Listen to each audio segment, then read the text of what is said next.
किसी ने क्या खूब कही है।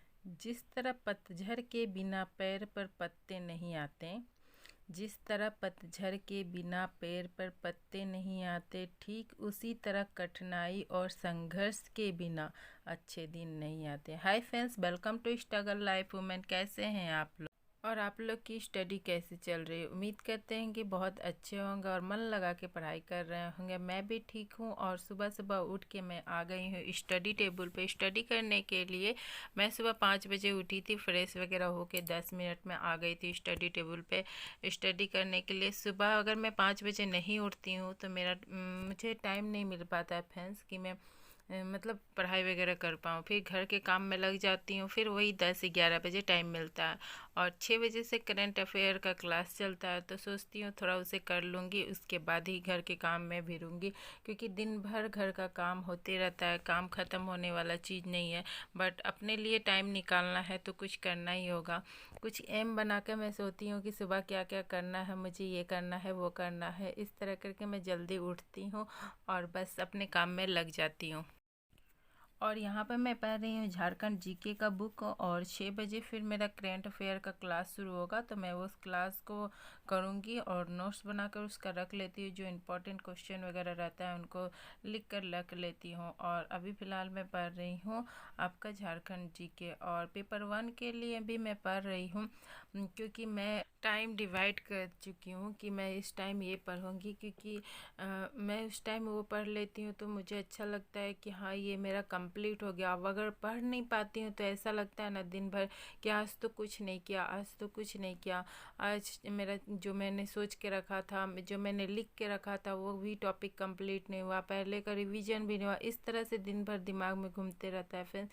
तो इसलिए मैं सुबह सुबह उठने का आदत डाल रही हूँ। आदत रहेगा तो बहुत अच्छा रहेगा मेरे लिए कि मैं पढ़ाई कर पाऊँ। क्योंकि मैं रात में नाइट में देर तक पढ़ती हूँ तो सुबह उठने का मन नहीं करता।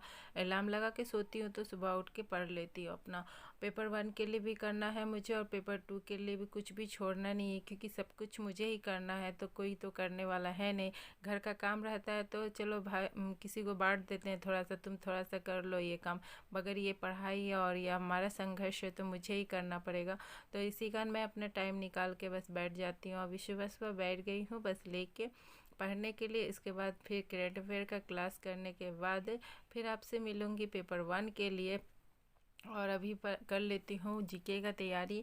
और फ्रेंड्स, झारखंड जीके जेपीएससी में बहुत अहम भूमिका निभा रही है, इसलिए इसे हल्के में ना लें कि छोटा सा सब सिलेबस है, ये है वो है। आप बस कंटिन्यू पढ़ाई करते रहिए। मैंने आपको बहुत बार कहा है कि आप सिलेबस लीजिए और सिलेबस को अपने सामने रखिए और रोज़ एक एक टॉपिक को कंप्लीट करते हुए चले जाइए। आपके पास अगर समय है तो बहुत अच्छी बात है, 2-3 टॉपिक कर लीजिए, और अगर नहीं है तो कम से कम एक एक टॉपिक को रोज के कवर करते हुए चले जाइए। इससे आपका सिलेबस भी दूसरा बुक लेना होगा। और यहाँ पे मैं पढ़ रही हूँ मध्यकालीन में झारखंड, और झारखंड का हिस्ट्री भी पढ़ने में बहुत इंटरेस्टिंग आ रहा था, कौन कब आया नहीं आया। और यहाँ पर जिस तरह का मैं ज़िले के बारे में आपको बता चुकी थी कि ज़िला भी मैं एक एक ठो रोज़ लिखते हुए जा रही थी, तो उस तरह का मैंने एक एक ज़िला लिखते हुए गई। अभी तक 5-6 ज़िला में लिख चुकी हूँ। और आज से मैं एक नया चैप्टर शुरू करने जा रही हूँ, क्योंकि बहुत सारा रह जा रहा है तो उसे कवर करने के लिए नया चैप्टर को शुरू करना ही होगा। इसी कारण मैंने विविध से शुरू किया, और बस उसी तरह। और यहाँ पर देखिए झारखंड का है, ये हिस्ट्री है। आप लोग कुछ भी पढ़ोगे ना, अगर मैं अपनी बात बताऊँ तो मैं कुछ भी पढ़ती हूँ, अगर पढ़ने में मन लगने लगता है ना तो उसे और भी पढ़ने में अच्छा लगता है कि हाँ इसे पढ़ लेते हैं। और जब बोरिंग लगता है तो कुछ पढ़ने का मन नहीं करता, बस इसी तरह है। तो ये मैं पढ़ते हुए जा रही थी, बहुत अच्छा लग रहा था मुझे पढ़ने में। और यहाँ पर देखिए ज़िला है लोहरदगा, बट बुक में उतना कुछ दिया हुआ नहीं है। तो करेंट अफेयर के लिए, मतलब करेंट में जो जो लोहरदगा जो जो वहाँ पर घटा गया है, जो जो स्थापना वगैरह जो भी कुछ है, करेंट अफेयर का जो भी कुछ है, मैं उसे नोट करके रख लेती हूँ। और यहाँ पे मैं आ गई हूँ विविध में, और ये बहुत इंपॉर्टेंट क्वेश्चन है, मैं बार बार पढ़ चुकी हूँ। सीजीएल के लिए फिर से एक बार रिवीजन आता है, अब जेपीएससी की बारी है तो फिर से टॉपिक शुरू कर दिया। अब झारखंड में 3 चैप्टर को लेके मुझे चलना होगा। तो फिलहाल आज शुरुआत करती हूँ इससे। और बस इससे पढ़ना शुरू करती हूँ और देखती हूँ कि कितना दूर तक, और ये नेक्स्ट टॉपिक हो मेरा। और फिर यहाँ पर दोपहर का समय हो गया, फिर दोपहर नहीं बोलेंगे आपको, लगभग 4 बज रहे थे, इवनिंग का समय हो गया था और मैं आ गई हूँ यहाँ पर पढ़ाई करने के लिए। मेरा घर का सारा काम ख़त्म हो गया, मैंने घर का खाना वगैरह बना के सबको खिला विला के दो मैं आ गई इवनिंग में। जब मुझे पढ़ने का मन होता है ना, तो उस समय कोई डिस्टर्ब करता है तो अच्छा नहीं लगता, इसलिए मैं सारा काम ख़त्म करके आ जाती हूँ एक ही बार पढ़ने के लिए, ताकि मुझे बार बार उठना ना पड़े। और बस यहाँ पर मैं पढ़ रही हूँ पेपर 1 के लिए, और पेपर 1 के लिए मैं आज क्या क्या कर रही हूँ आपके साथ शेयर करती हूँ। और एक बात बोलना चाहती हूँ कि आप लोग का पेपर 1 में जो जिसको भी बुक नहीं मिल रहा, मैं बार बार यही बोलना चाहती हूँ कि अगर आपके पास बुक अभी नहीं अवेलेबल है, फिर भी आप पढ़ाई छोड़िए मत। आपके पास जो बुक है आप उसी से पढ़िए, एक सिलेबस को ले लीजिए सामने और फिर से उसका पेपर 1 का भी पढ़ाई उसी तरह करिए। जब आपके पास बुक आएगा तब तो बहुत अच्छी बात है, और अगर अभी नहीं है तो बस टाइम वेस्ट मत कीजिए कि क्या करूँ नहीं करूँ, इस तरह सोच के करिएगा तो कभी आगे नहीं होगा। जितना कठिन हमारा संघर्ष होगा ना, उतना ही अच्छा परिणाम हमारा निकलेगा। पता है ना आपको, ये तो बात आप लोग भी जानते हैं, सभी कोई ग्रेजुएट हैं और पढ़ते भी हैं और रेगुलर पढ़ रहे हैं, तो सभी कोई जानते हैं अच्छा बुरा का हाल। ये बुक बहुत ही अच्छा है, मुझे आज अच्छा लगा। आज मैं आधुनिक भारत से शुरू करूंगी, मध्यकालीन से नहीं, क्योंकि कल मैं मध्यकालीन पढ़ी थी, आज मैं आधुनिक पढ़ूंगी। हिस्ट्री का तीन तीन है, तो तीनों में से कोई एक को चुन लेती हूँ, और आज पढ़ूंगी पंजाब विजय। तो बस इसी तरह करके रोज़ एक एक टॉपिक अपना कंप्लीट करते हुए चले जाती हूँ। बाद में ऐसा ना हो कि कुछ ना कुछ छूट जाए।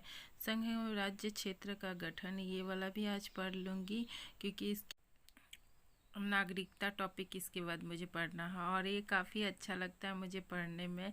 एक बार पढ़ चुकी हूँ और फिर से रिवीजन हो रहा है मेरा। तो जिला पंचायत, तो बहुत तरह से ऐसा ऐसा टॉपिक वगैरह है फ्रेंड्स जो कि दोबारा पढ़ रहे हैं। और आपको तो पता है कि एएलपी का भी कर रही हूँ, तो एएलपी के लिए साइंस बहुत इम्पॉर्टेंट है, तो आज 2 टॉपिक को ली हूँ। अभी अधिकतर मैं 2 टॉपिक को लेकर पढ़ रही हूँ।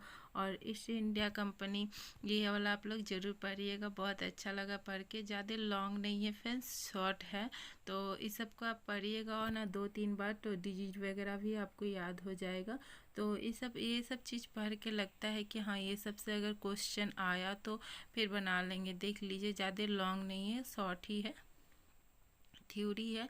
ऑब्जेक्टिव रहता तो शायद इससे भी शॉर्ट रहता, तो ये थ्योरी टाइप का दिया हुआ है, तो शॉर्ट में दिया हुआ, तो मैं इसे पढ़ के ख़त्म कर लेती हूँ। यहाँ पर दाव है और सरल मशीन है, तो इन दोनों टॉपिक को पढ़ के आज मतलब अलग तरह से पढ़ रही हूँ, थ्योरी से, एनसीईआरटी बुक से नहीं पढ़ रही हूँ। तो इस बुक से और एनसीईआरटी बुक में काफ़ी अंतर है फ्रेंड्स, काफ़ी अंतर है, दोनों समान नहीं है। एनसीईआरटी बुक से अगर आप लोग करोगे ना, तो आपका पूरा बेसिक ही क्लियर हो जाएगा, और इतने अच्छी तरह से आपका बेसिक क्लियर हो जाएगा ना। मैं सजेस्ट करूँगी जो रेलवे देने वाले हैं, जो मतलब जो रेलवे का फॉर्म भरे हैं, उसके लिए एनसीईआरटी बहुत अच्छा है। फ़िलहाल मेरे पास एनसीईआरटी 9th का है, साइंस का, और कोई भी बुक नहीं है, तो उसी से मैं तैयारी कर रही हूँ। और जेपीएससी पे ज़्यादा ध्यान दी हुई हूँ, और स्पेशल पेपर 2 के लिए फोकस की हुई ज़्यादा, ताकि उससे नंबर मैं गेन कर सकूँ। बस यही सब है, और आप लोग भी मन लगा के पढ़िए, पेपर 1 पेपर 2 दोनों में को लगातार लेके चलिए, रोज़ लेके चलिए, कोई कोई स्किप मत करिए, एक ही चैप्टर पढ़िए, मगर पढ़िए पर डे। चलिए आज के लिए इतना ही रहने देती हूँ, और मिलते हूँ फिर नेक्स्ट वीडियो में। अगर आपको मेरा वीडियो अच्छा लगता है तो लाइक शेयर सब्सक्राइब जरूर कर, जिससे मुझे मोटिवेशन मिले। Thank you so much, bye bye, take care.